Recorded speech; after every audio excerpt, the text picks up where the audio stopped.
Right, Joy? If a business is paying an SEO company to do local SEO for them, should that SEO company be building citations every single month? So I'm going to give the typical SEO answer of it depends.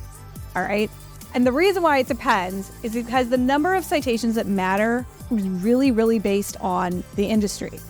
And I'm going to give some examples of that. So that brings us to what I think maybe is the most important question is, how do we know what citations actually matter?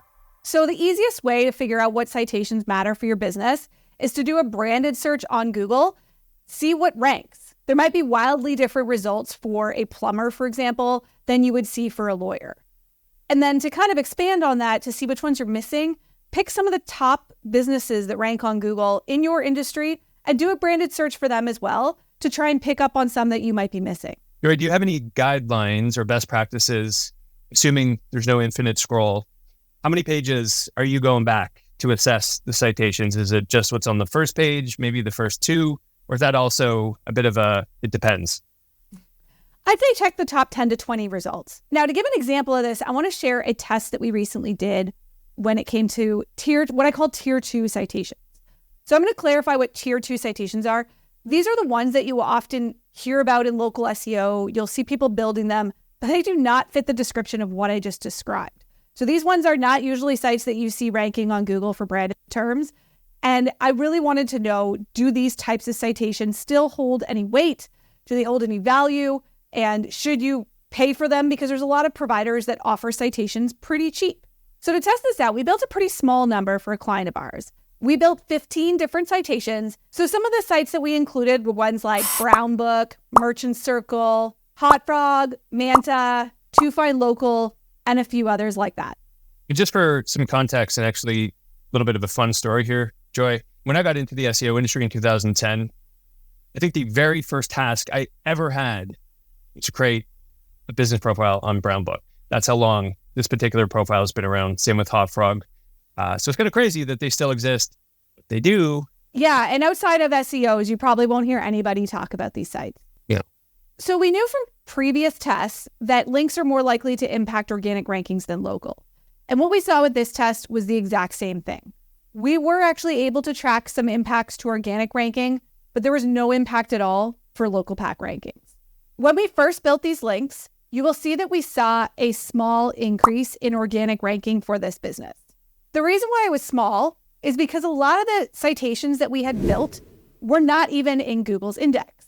To be specific, 4 out of the 15 that we built, or 26%, were in Google's index at this point.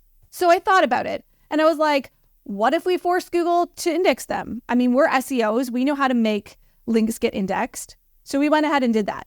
So we were able to get another 5 citations indexed by doing this. The others were just toast. Google was like, no, I'm not putting these in our index. They are not high quality. And we kind of gave up at that point. So there's a lot of people wondering now, you mentioned forced, which is a really interesting, forceful kind of word.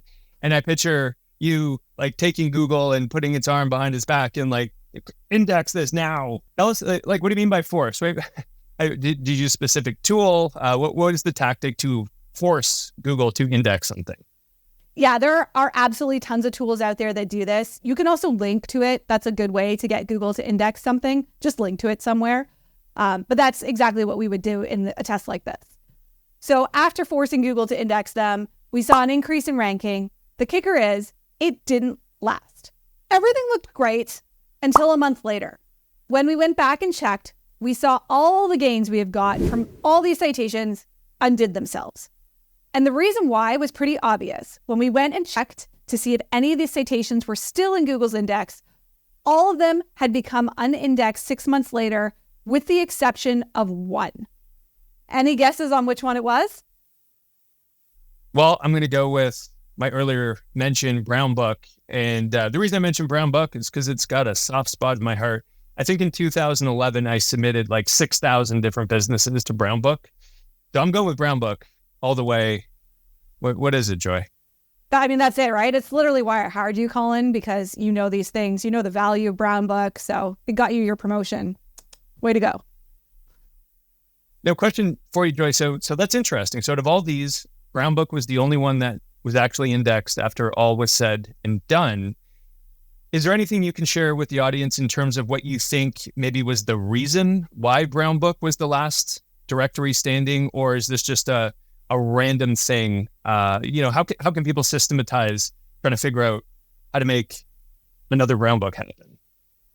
Yeah, I honestly am kind of shocked with Brown Book, to be honest. I don't expect that in another 6 months it'll still be indexed at all. I think that the site structure is well done. I think overall their traffic trends aren't nearly as awful as some of the other citation sites that we were using. So I think it's just a matter of time with them. But definitely, if you want to know if a citation is valuable or not, you need to check it out in Ahrefs or a tool like Ahrefs and just look to see how many pages on that website are in Google's index or how many are getting traffic from Google. That's really the best metric to look at. Cool. And I assume, Joy, you're looking for that hockey stick upwards trends when you're trying to determine if it's the best site. Obviously, you don't want things to be going downwards, but what about a situation where it's just kind of maintaining over time? Or is it the hockey stick you're looking for? I'd say maintaining is fine, but the majority of the ones that I look at when it comes to citation sites, a lot of them are headed down. And especially if you look back 5 years, you'll see that 5 years ago, a lot of these sites did really well on Google, and then they're just starting to tank in recent times. Okay, it's good to know. So something to keep in mind, if you are paying for SEO and you are getting citations on an ongoing basis, make sure you're checking to see how many of them are in Google's index. Otherwise, you are literally paying for SEO that is undoing itself. And don't just check once, check again in like 3 to 6 months, and that will be the true test of whether or not they are worth paying for.